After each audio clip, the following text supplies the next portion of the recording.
Good morning, good morning, beautiful people. Good afternoon, good evening. No matter what time it is, just know this is the day that the Lord has made, and I will rejoice and be glad in it. As always, God is good, and He is good all the time. You know that I'm more R&B than hip hop. I'm more R&B Stephanie than hip Mills, hop. Stephanie Mills' biggest fan right there. And so I'm sitting here and I'm looking at this joint. I said, damn, man, we need Joe to see a Boys to Men out here quick.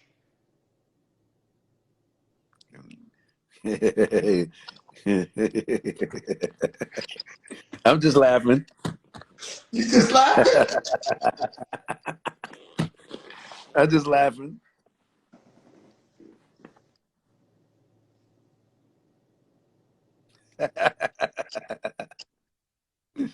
Not gonna happen. You know, I become media Swizz. You gotta watch yourself around me, man. Never jam you up, but you know we need answers.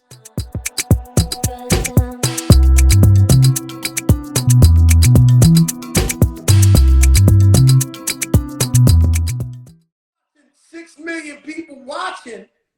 That's fucking 50 stadiums of people tuned in. It's more than that. It's 600 stadiums tuned in, and so 600 stadiums. Yes. So we encourage the artists to think about that. You know, like don't just get caught up into the room where the people are live, but just know that you got 600 stadiums. That's why your catalog go up 700%. That's why your show prices and show requests go up, because you have 600 stadiums of people being reminded of how great you are or how great you was. You know what I'm saying? So it's on you how to carry the torch from that. And so I think that a lot of people need to understand. Well, purposely, I think Pleasure P got too much steroids going on in there, and the man, like, you needed about 7 bounces to get that motherfucker off the stage, because that motherfucker too cock diesel for being an R&B singer. Like, it's, you gotta be, you know, R&B is supposed to be beautiful. You know, you either big, you either Barry White, or you fucking, you know, you slipped up, beautiful for the ladies, handsome. You know, Pleasure P looked like he want to wrestle a motherfucker, fight you in the alley. Like, I think he need to lay off the cop diesel for a second. I mean, I can't tell them what to do or judge them, but, you know, they definitely had gangbanger energy up on the stage. I was like, okay, well, damn, I did not want to say it. I did not want to say it, but it was gang bang. Yo, Swizz, it was gang bang energy on the stage. It was gang bang energy. I'm not gonna lie. I was like, hold on now. Yo, what happened to the white suits and the roses? Silk, H-Town. Like, what happened to the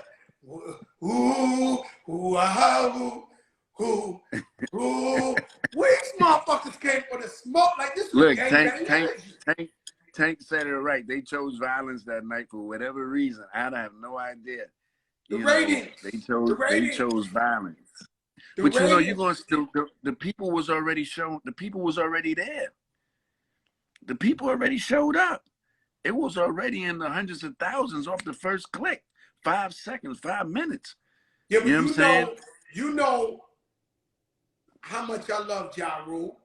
But I told Ja Rule we gonna fake it so we get the views and everybody. You know. Yeah, I know the play. I told you, yo, I'm gonna fake this WWE, but I love this man, this whole family. I understood what they did. That's why their numbers was big. That's why their numbers was big. You know, I think a lot got to do with a lot of people don't know that the artists be nervous before they go on that stage. So what happens when you're nervous? You start drinking, right? So you start pre-gaming so early, and then you hit that stage, and then the drink kick in, and then that's the energy that you're getting. You're getting the drinking energy and the nervous energy, and then you wake up. Like I heard Ray J wake up, say something. I heard Ray J say, "Damn!" I woke up and was like, "Damn, that was me. Damn, that was me." Right? So they're not. We got to tighten it up a little bit. You know what I'm saying? Like I said, 600 stadiums. Yeah, but what I'm saying to you, that's definitely what happened to Shaka Khan. That's definitely what happened to Shaka Khan. To a lot. It happens to a lot. It happens to a lot. It happened Shoot, to a lot of people. I used to be nice, and when we do the recap, I used to be nice because shit, I be drinking so much down the verses trying to get that shit over with. That journey wrecking your nerves, you just taking it back. You know what I'm saying? But we gotta understand. We gotta understand that we're in front of 6 million people looking at our culture and how we behave.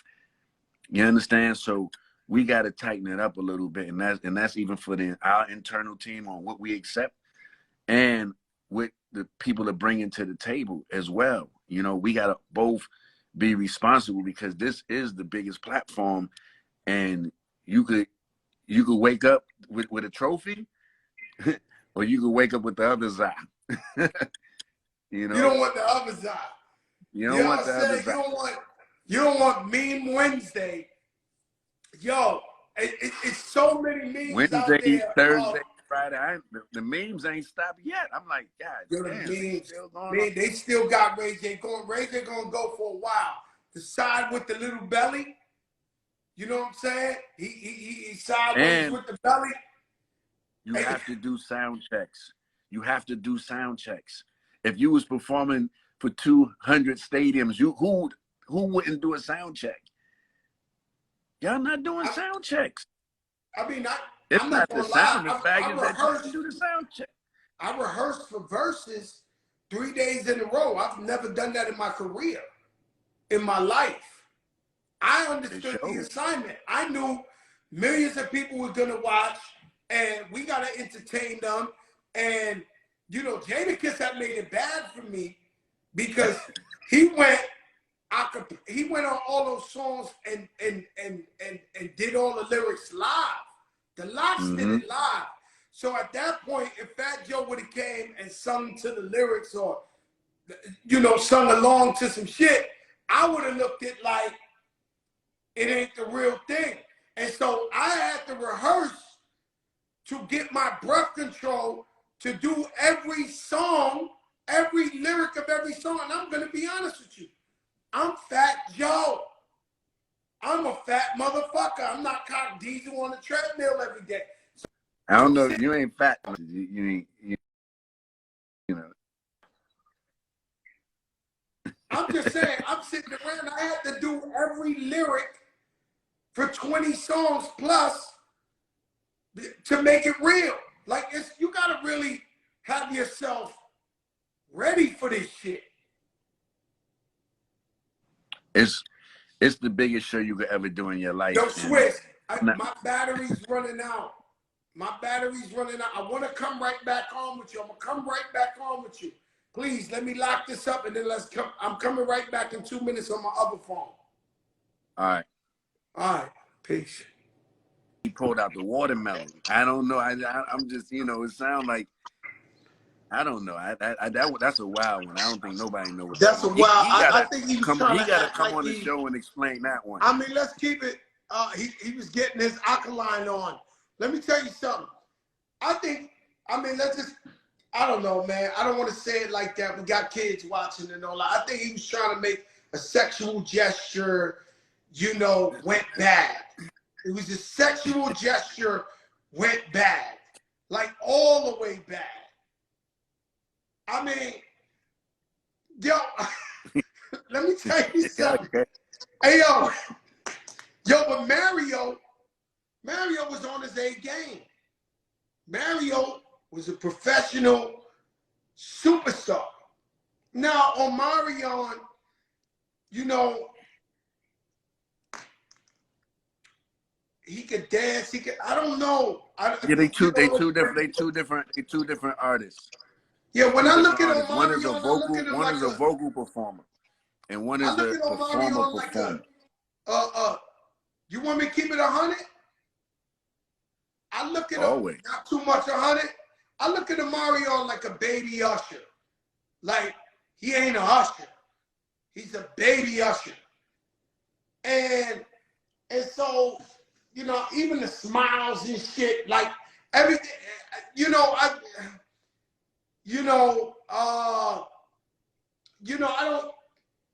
And it's a problem when you got a Bobby V, who's a real talented artist, right? Who's really knows he's nice. Bobby V knows he's nice. And then Mario knows he can sing the fuck. He can sing he can jump out the fucking gym with his vocals. And so they like, you know, but they with these guys, this guy's trying to dance. This, you know, it's a problem when you're super talented. I just think honestly, I'm not gonna go too hard on the guys because people been really going hard on them. You know what I'm saying? I don't want to go hard. Look. But you being real. I'm a media. I'm Fat Joe, the media guy. You being real. Fat Joe as a person, I love all these guys. I want you to make all the money in the world. I want your family to be happy, proud of you. You guys are superstar hit makers. I'm just talking my shit right now. Let's get that clear. I'm just talking for the people what they want to hear when they tune into a Fat Joe recap. But I'm just going to be honest. I love them all, and I'm proud of all of them. Everybody got their strong points of why they was even able to be on that stage. Everybody just didn't bring their A game to that stage. They took that stage too light. You can't take the versus stage light. And that's what happens. We get comfortable. I'm just going to do verses. You're just going to do verses. Once again, you're just doing a couple of 100 stadiums worth of people. So the way that you carry yourself is going to affect the next day, the way that you choose to prepare. You have to prepare for what you want the versus effect to be. It's in your hands now. If you play around, then that's on you. A lot of people, they drink too much. They didn't do sound rehearsal, but they are masters of their craft. One Wish was a hit when it came out. The Omarion records, they love him from the group and the solo act. Even Jeremiah, he knew he wasn't supposed to get up on stage saucy like that and do that like that. You know what I'm saying? Like, that's a hard one. And that wasn't even his verses. So he taking an unnecessary El Napa pound. The versus stage is not something to play around with. It's a serious. Mario tried to warn him. Mario knew the assignment. He knew the assignment. He said, yo, Jeremiah, don't jump on here. You know, Earth, Wind, and Fire is watching. Patti LaBelle's watching. Stephanie Mills is watching. Stevie Wonder's watching. This is versus. The singers, the Fantasias, the Beyonces, everybody's watching. They may not let you know they watching, but they watching. They let me know they watching. They watching. Trust me. And my text is crazy. Your text was so, yo, what was it like? All right, that's a beautiful thing right there. Yo, Swizz, what was your Texas like from, we won't say the biggest stars on earth during this event? The Texas they was just all, I definitely got the emojis for the watermelon when that popped off. I mean, it was just, what the F, it was comedy hour on all of the chats. But for me, it's not comedy hour at that moment because it's live, it's happening. For me and Tim, we can't even really enjoy it versus while it's happening because so much technical stuff is happening. But boy, when I sat down and looked at all those texts, man, and I was like, oh, this was one. Oh, no, I knew it. Shout out to my girl, Tasha Hilton. Tasha, we love you. You said Stevie Wonder was watching. Stevie Wonder was watching. Listen. Yeah, he was. Versus is such a platform that everybody got to watch. And so Earth, Wind, and Fire, the OJs, Eddie Levert, everybody's watching. I don't give a fuck, Swizz. They're tuned in. Whether they got a dummy account or they did, Jay-Z's watching. These guys are all watching this. Right. And I knew off rip the minute, because I watch every single verses. The minute I turned that bitch on and that shit had 300,000, I said, oh, this is one. This is prime time. this is one. This is going down. I knew it could only get bigger, right? So I'm like, yo, this shit gonna go, go, go, right? And so shout out to Tasha Hilton, BET Awards tonight, my sister out there. And so, I mean, and what is, all right, let me ask you a good question, a Verzuz question, not just tonight. What was the most texts you ever got at any Verzuz? Like, what Verzuz lit your shit up that you was like, yo, like, it was just going crazy with your friends hitting you behind the scenes? All of them, 99% of them, because all of the verses are different. You know what I'm saying? But like let me tell you one. When my phone almost caught on fire was definitely the Babyface Teddy Riley when that joint cut off and everything, and people thought Verzuz was over at that time. That one right there, it was like, yo, it was nice while it lasted. Things happen. You guys helped us in the pandemic. I'm like, oh, y'all must not know. I'm from the Bronx.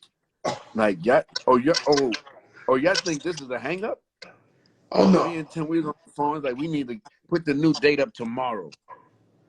It just gave us more energy when these type of things happen, because everybody's there for the party and when it's nice, but nobody's there when that party's over and you got to clean up that room. Let's see who's there helping you clean up the party. You know how I said? I said everybody's there for the parade. Nobody want to be there to shovel shit. You know them horses, everybody they there sitting in the parade. You know them horses, they sitting in the parade. So everybody want to be at the parade, but nobody want to be there to shovel the shit. You know them horses, them cop horses, they sitting in the parade. When you waving at them horses, they sitting while they walking. Nobody want to clean up that shit. Me and Tim got to clean up that shit. You understand? And people don't understand. Like, and then people are tricky too, because they'll stay quiet until they feel you catching the L. Then everybody want to know how you doing. Motherfucker, don't ask me how I'm doing now. You know I'm doing. We in a little situation, but last Wednesday I was doing fine, and you ain't called me one time. Ain't it like that? Ain't it like that? And the craziest shit is, it only made it bigger. The Teddy Riley, Babyface only made it enormous. The numbers tripled the next time we went. It's like we needed that moment. And so let me explain something to y'all guys. You guys, you're gonna watch hip hop on BET tonight. It's gonna look glossy, super fly, sexy. Hip hop ain't start out like that. Hip hop started out in community centers, the parks, the jams. It's something always fucked up. It's just, it would not be hip hop if you came on stage and the mic worked. The mic always didn't work. The light turned off. The power turned off. They had a fight. You got to calm the shit down. Then the battle keep going. It's never been a perfect scenario. And so even though that was as R&B as it could get, it was hip hop. And so people who came up through the trenches and know real hip hop and how it became hip hop, you know to expect something to go wrong. You know what happened to me one time? Me and Pun, we had a show in like Tampa. And we drove. This is at the time I was scared to fly. We drove like 20 hours, but when we got there, the place was closed. But it was 1,000 kids outside. Me and Pun jumped on top of the van. We played the music on the radio of the van, and we fucking performed in the parking lot. Because we owed it to the fans, and that was hip hop. And whoever was there was at a magical moment. That's hip hop, and that's the culture, and that's how we do this. Like, it's no crying, make it happen, And look, we got some big Verzuz coming up. I need to know. Come on, Swizz. I need to know. The people want to know what's going on. Big. But what happened is big. No, big. Like, I feel like we ain't even start yet, to be honest. Because what we did was, we had to let certain icons get in and get celebrated as well. You understand? Earth, Wind, and Fire had to be celebrated, right? Like if we would have took it down so Now that young was of a so notch, legendary. it would be hard to come back to Earth, Wind, and Fire from these particular verses that we have coming up. No disrespect, but we just know how people are, and we just know how you got to do it. Now, what is now? Let's not confirm our verses, but what is people asking you the most for? Give me a top 3 scenario. Doesn't have to happen. It could be it's not happening. The artists don't want to do it. Whatever. What is the main verses? A lot of people ask for verses that got controversy, right? So they want all the controversy verses, and we don't really look for the controversy verses. We look for what's going to be what the people actually, what we actually know that they want, that they might not know that they want, right? Because just because a person got a problem with somebody, that don't mean that the music go with it, right? Like it takes a lot, right? Like this person might have a problem with that person, but you play their songs together, it don't make no type of sense. You know what I'm saying? And so I just feel like a lot of people want the controversy, and it's like, we could do it, but it's not going to hit the same like that. I mean, Jeezy and Gucci was different. That was different. And the music made sense. The music made sense. You know, Gucci and that's and, the verses. and that's Jeezy. the verses talking about phone calls. That's the phone call. I never got I was phone scared calls of that telling me one. to cut Me the and live. Khaled was watching. I was scared of that one. I really was scared of that one. Both great brothers, but I thought that could have went really bad. Like really, really, really bad. And thank God it was a celebration of music. They went on tour after that. Jeezy and Gucci, man. The verses effect. The verses effect. The verses effect. They went on tour after that. So who is the 3 scenario? Just a made up scenario that people want to see. All the biggest people in the world. You know, you want one other hearing? The people been asking, which one will it ever go down? Nicki Minaj, Little Kim. I mean, we got to see, you know, we got to see. You know what happens? We in touch with everybody. Versus is also a timing thing. Versus is a timing thing. Everybody that said no to verses did verses. Most of the artists that said no to verses, you said no to verses for a year. It's a timing thing. When the timing feels right, artists want music to go with it. They want tours to go with it. They want different things. So they're going to say no and different things like that. And we just patient. We just cool. Because we ain't even start yet. We just warming up. We just understanding what we have. We just critiquing it. We just building a great team that goes with it, you know, and this is not just something for the pandemic. People keep saying the pandemic's been over. Yep, people getting sick. I'm glad you're getting better, but it's not a pandemic no more. Stop saying versus what's good in the pandemic. We just did numbers yesterday, man. Knock it off, right? So yeah, this ain't the pandemic thing. It's a cultural movement. It's a cultural movement, and that's just what we building on. You know what I'm saying? But you know, we would love to see Kim and Nikki and Foxy and all the women. We need more women at verses. You know what I'm saying? We need more women in verses. But the thing is, like, a lot of the women don't get along. So that's a hard job for me and Tim to pull together, because a lot of women don't get along. A lot of people in our culture don't fuck with each other. The guys, the women, we just don't fuck with each other like that. You understand? So when y'all see those verses come together, it's a lot of hard work. Chris Brown said it would only be Usher, toe to toe. It makes sense. Makes sense. Makes sense. Makes sense. We'll show you better than we can tell you. But the way he answered that was almost like, well, the hardest one to get there would be Chris Brown, right? And he sounded like very optimistic when he said that.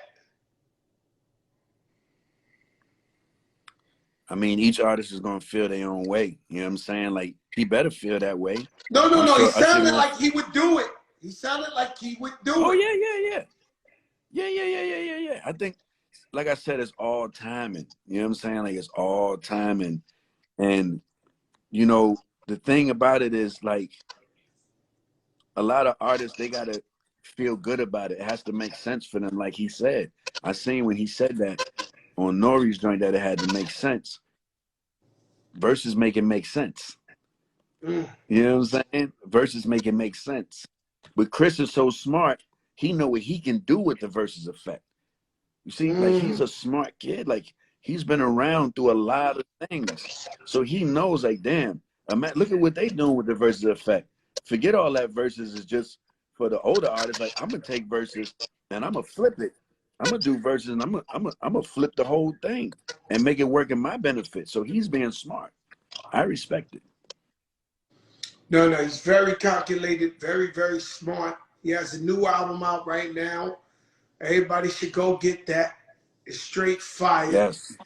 And Yes. you want to hear some R&B, Chris Brown has a new album out. You know what I'm saying? Like, Go get that. Yeah, Neo has an ill album out too.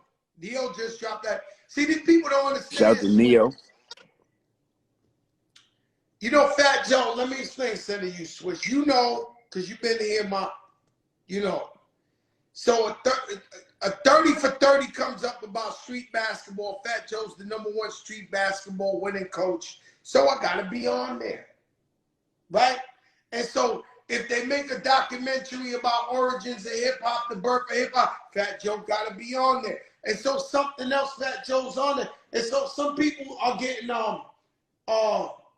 too much Fat Joe. And it's like, yo, why does God know everything? Why he got to be in everything?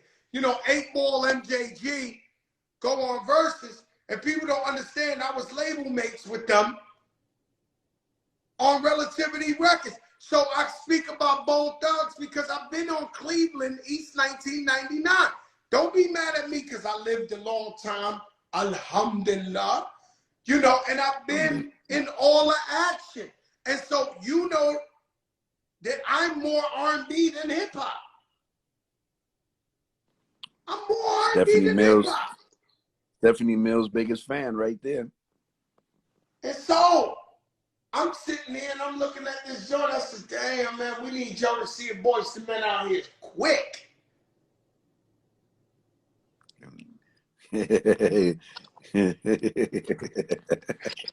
I'm just laughing. You just laughing? I'm just laughing.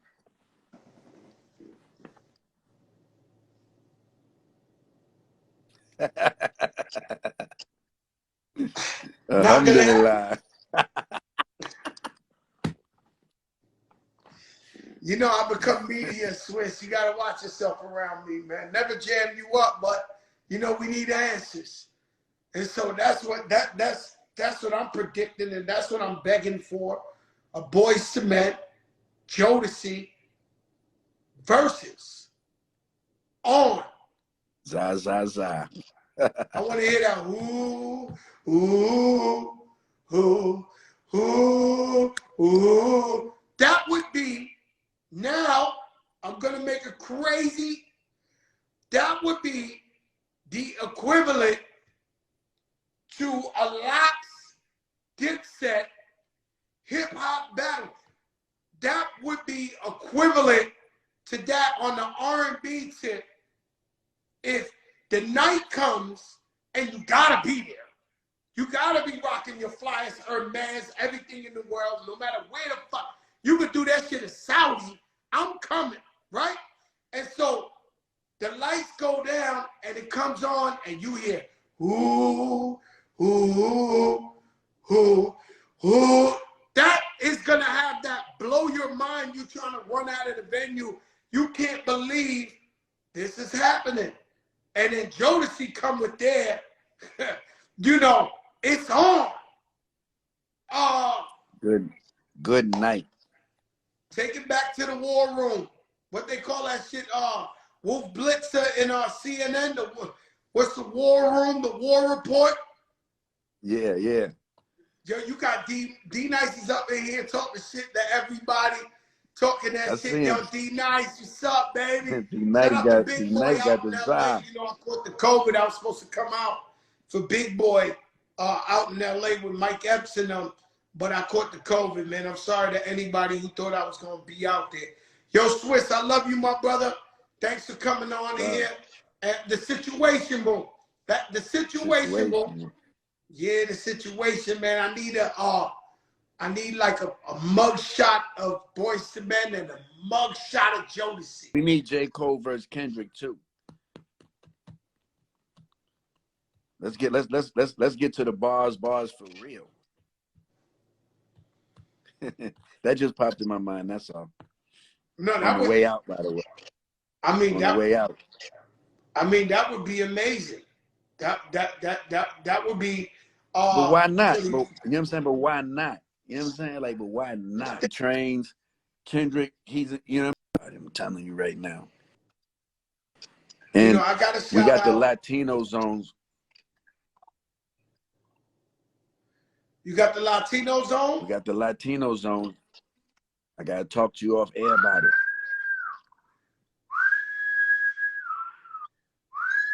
Yeah. Yeah. It's gonna be big. They're gonna tune in. Yeah. They're gonna tune in. You just need to, you know what I'm saying? You need to want. I'm you gonna know better talk than to me. you. You know, No. mom's all in Sasa. No. We gotta have an off air talk about it because Za. Then that's gonna be incredible. Yeah, that's that, and it makes sense, man. These guys, they in their own lane, they doing numbers out of this world. It's only right that they'll get that platform, and really, you'll have the whole South America, the whole fucking globe tuned in. Wait until we show you. But I need you to see something. I need you to see the Za, and then you'll know better. But man, I appreciate you. Y'all Swizz, you left us hanging. To go to the white shelf. You left us hanging at the edge of our seat. How long? Who determines how long we gotta wait for the next verses? It's organic. It's organic because, you know, we asking artists to stop their life. We asking people to stop doing what they're doing, and you know, and they got to prepare, most of them. But we not taking long. The train has left the station. You'll be seeing new announcements very, very soon. The train has left the station. The train has left the station. I love you, Swizz. Tell the queen I send my love. She's still on tour? World tour, baby. She out there. Out there. Cologne, Germany, Spain, Madrid. Egypt on stage playing. I seen him. I seen him on stage. That's all we can ask for. Those are moments of life, you know. Priceless. Running with your family, your real gang, you know. Right. That's right. That's the best. I love you, Swizz. Stay up, my brother. All right. Keep it tight. Za. Man, you already know what this is. And so, there you have it. The recap and more. Sriracha, Much Finer Vodka, Wild Cherry Pepsi. Make sure to tune into the BET Awards tonight. Shout out my girl Tasha on here. Let your darkest moments bring your most clarity. Meaning, if you go through something and your so-called family members, your best friends, ain't there with you when you need them, God is giving you a lesson to get these people away from you, because times are gonna get better and you don't need these people around you. God is good in good times and bad times. Keep God, keep the faith in your life. Very, very important. All right, y'all. So at this point, I'm just adding my opinion, my input on the verses. I seen from about 9:30 of it Pacific time to the motherfucking end. All right. And let me tell you, this motherfucking Verzuz was amazing. Okay. I want to start off initially saying that, yes, it was geeky. It was raunchy. It was motherfucking ghetto. You know what I'm saying? It was motherfucking disorganized. However, I loved it. You know what I'm saying? It was hilarious. You could tweak it and all this other stuff, but it was hilarious, you know? And of course, the space is utilized for these artists to basically regurgitate themselves, you know what I'm saying? And get out there for those who potentially forgot about them. You know what I'm saying? Expose them to this newer crowd that are younger and don't really know much about them. You know what I'm saying? Because when these artists were big, these niggas was either non-existent or they were children, you know, infants and toddlers. So it's to get some recognition out there in the spaces that they didn't have recognition before. So I get that. I don't understand why we beat our own up so much about this, right? So we see eras happen on the BT platform, MTV, VH1.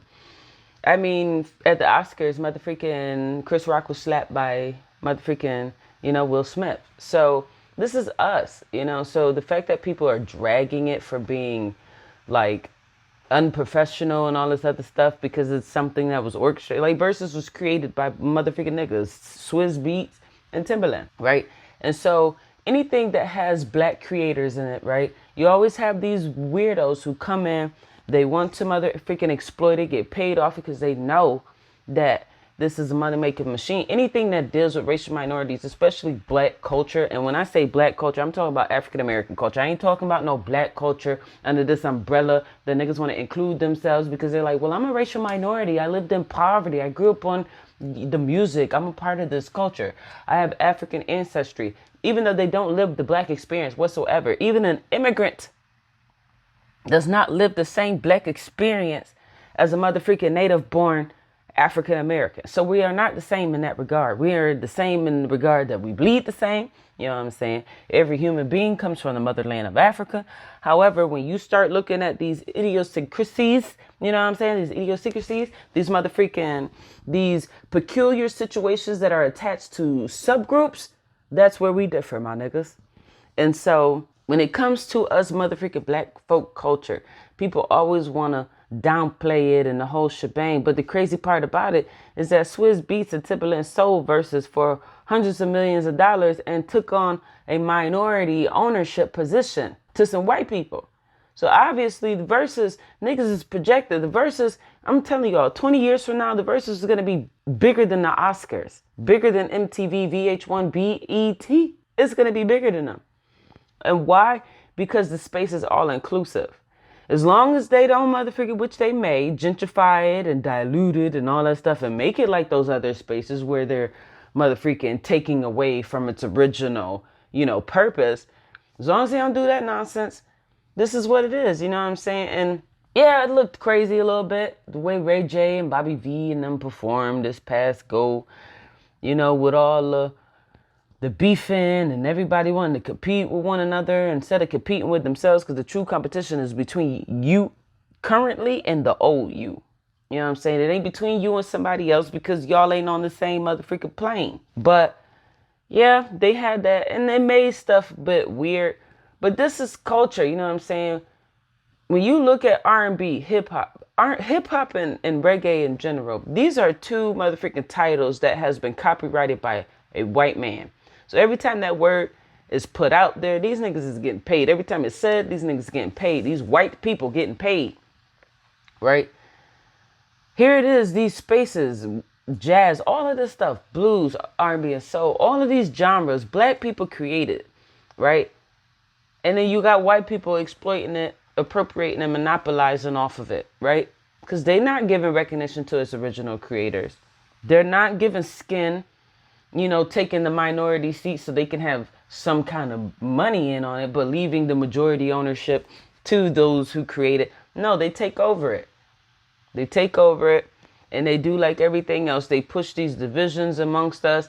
And So some people, I can see a lot of the black people seeing it. They was just like, this is nasty because this is showing us in the same lens that white people already view us: barbaric, unorganized, disorganized, motherfucking in need of control. You know what I'm saying? Incapable of governing our own, ourselves. And so people are ready to downplay. However, that verses gave me, it was nostalgic in a sense, like the music was dope, it was hilarious, and it gave me like cookout vibes. It gave me like drunk uncles singing and dancing at the cookout. And it was amazing. It was motherfucking amazing. You know what I'm saying? So I hate to see it, downplayed in that regard because people's like, oh, drunk this, bad singing, da da da da. Some of these niggas we know can sing. Like Bobby Valentino can sing. Sammie can sing. Pleasure P, they can sing. Now they're not like, Tanks and Marios and motherfreaking, Trey Songz. These aren't D'Angelo's, these aren't people with riffs and runs, and they can do all these crazy things with it. A lot of them sound nasally, you know what I'm saying? But at the end of the day, they came out with hits that I grew up on, especially Pleasure P. I know just about every Pleasure P song, and Pleasure P is not the strongest singer. But he's all right, you know what I'm saying? I ain't the strongest singer, you know what I'm saying? But I'm going to sing because I'm feeling it. But anyways, I enjoyed every bit of it. Like I said, it reminded me of a family cookout. You got cousins beefing with one another. Fight might break out, you know what I'm saying? Because niggas over here feeling themselves. They getting toasty. And most people think like alcohol makes you, no, alcohol don't make you crazy. Alcohol intensifies what you already feeling. If you feel it froggy, nigga, you drink some alcohol, you gonna jump. That's just what it is. You upset, you drink alcohol, you might just throw hands. It's just what it is. So I don't like that, but there's some parts about it I do like.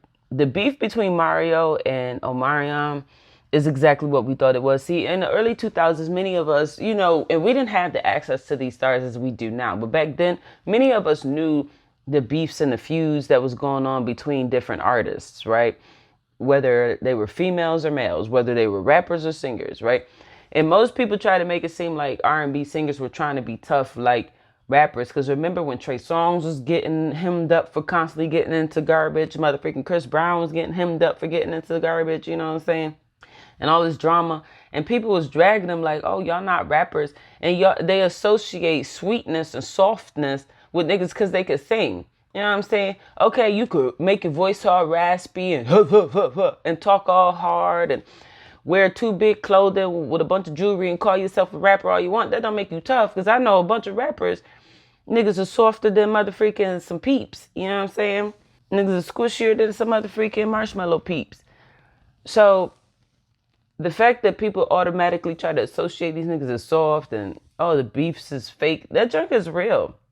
Many of us knew that Omarion was the poster child for R&B singers, especially boy groups, you know what I'm saying? And even though Mario was a solo artist, most solo artists got pushed behind boy groups, you know what I'm saying? And then, especially if they weren't like big time artists. Mario hasn't really came out with no new songs, but Mario has always been an amazing singer. You know what I'm saying? Mario may not aesthetically have been pushed the way that B2K has and all these other boy bands and stuff. However, Mario has always been legit. Like, he's always had a strong fan base. Like, a lot of the people who liked Mario liked Mario. I'm one of them, right? Growing up, I loved Omarion. I loved Mario. I loved Trey Songz. I loved Chris Brown. Trey Songz didn't come about too much until after he shaved them braids off. That first album, I wasn't really feeling it too much. I mean, I know it. It's nostalgic because I grew up with it. But aside from that, I didn't like it back then. You know what I'm saying? But over time, these dudes have always had their conflicts. When somebody says something about Chris Brown in an interview, Trey Songz got pissy and be like, why y'all trying to big up Chris Brown? Chris Brown ain't the only R&B singing nigga that's out here biting and stuff. I was doing this first. They've always had these beefs and these feuds. So for people to try to downplay it, I think it's a bit weird. But at the end of the day, I just want to say that think about it, before you judge something that pertains to black culture. Because honestly, when it comes to things that pertains to black culture, we judge it way too harshly, all right? We see some raggedy stuff happening, some motherfucking Jew concentration camp type of stuff happening. And I say that because niggas always want to call something that's not motherfucking orchestrated neatly and organized as ghetto. Well, if you think about it, ghetto actually came about as this place that they had motherfucking poor white people. You know what I'm saying? It was like concentration camps for motherfucking Jews. So if we could use ghetto and people want to associate with every bad thing now, because ideally in ghettos now, it's predominantly motherfucking populated by racial minorities, especially black folk. So they want to call everything ghetto. So we're going to throw Jew concentration camp on it, right? Things out here acting all Jew concentration camp. But the truth of the matter is that this motherfucking Verzuz, the niggas is still working out the kinks. You know what I'm saying? This thing was created like around the time that COVID was becoming, like prevalent, you know what I'm saying? And when it first started out, niggas was just sitting in the chair, playing their music, bobbing their head back folk. Once COVID got rid of it, everything got better. Niggas was actually performing. And so niggas is busting the dust off of stuff, especially when you got niggas like Mario's and Pleasure P's and Sammie's. These are niggas that you ain't heard of, haven't seen from in a while. You know what I'm saying? So I just say, be patient. Be patient with the niggas. And even when stuff run like a cookout, don't be so quick to call it raggedy, because for something that was ran like a cookout, it got more views than any verses that I could think of, even compared to the Locks versus Dipset. And this versus wasn't that well put together. You know what I'm saying? So you guys stay tuned. I'm going to include a J Boog little excerpt in here shortly after the verses.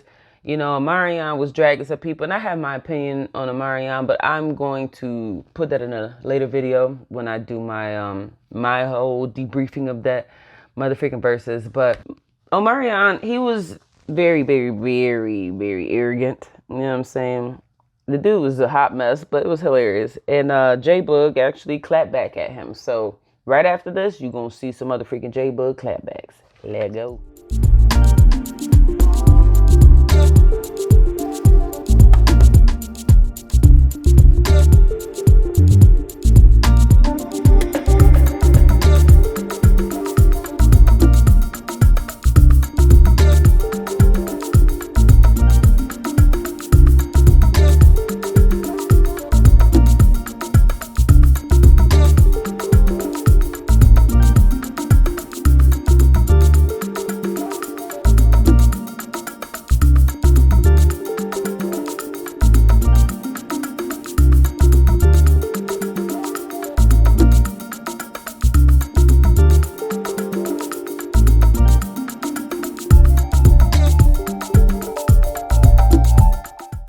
If you want people to think otherwise of you more positively, then give them more positive experiences.